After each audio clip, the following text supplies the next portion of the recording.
যুক্তরাষ্ট্রের আদালতে মামলার মুখে পড়েছে সামাজিক যোগাযোগ মাধ্যমে ইনস্টাগ্রাম ও ইউটিউব। এই মামলার সূত্রে লস এঞ্জেলেসের আদালতে শুনানিতে অংশ নিতে হলো মেটার সিইও মার্ক জাকারবার্গকে। কিন্তু অভিযোগ উঠেছে শিশু মনের সামাজিক মাধ্যমের ক্ষতিকর প্রভাব সম্পর্কে আদালতে মিথ্যে তথ্য দিয়েছেন জাকারবার্গ।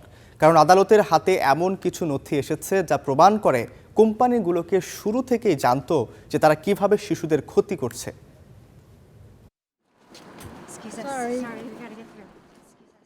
গেল 18 ফেব্রুয়ারি যুক্তরাষ্ট্রের লস অ্যাঞ্জেলেসের আদালতে হাজির হন মেটার সিইও এবং ফেসবুকের প্রতিষ্ঠাতা মার্ক জাকারবার্গ। শিশু অবস্থায় ইনস্টাগ্রাম ও ইউটিউব ব্যবহারের কারণে মানসিকভাবে ক্ষতিগ্রস্ত এক নারীর করা মামলার শুনানিতে অংশ নিতে হাজির হতে হয় জাকারবার্গকে। কিন্তু আদালতে দেয়া তার সাক্ষ্যকে ঘিরে তৈরি হয়েছে বিতর্ক।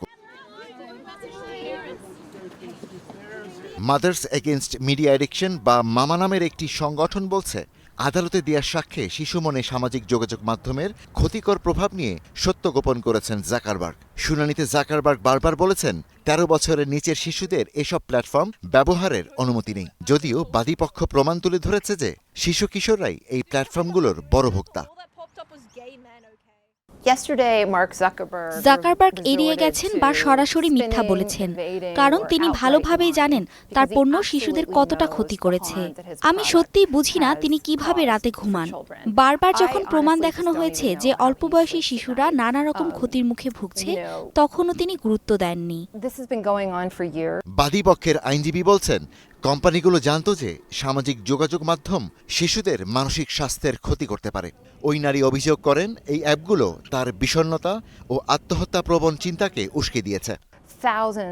এমন নথি আছে যা সন্দেহাতীতভাবে দেখায় যে এই কোম্পানিগুলো জানতো তাদের পণ্যের নকশা শিশুদের আসক্ত করছে। নৈতিকতার তোয়াক্কা না করে তারা মুনাফা বাড়াতে শিশুদের আসক্ত করতে চেয়েছে।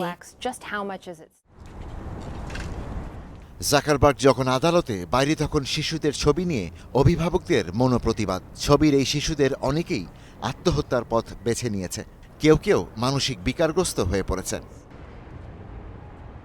Ishtiaq Hossain, star news.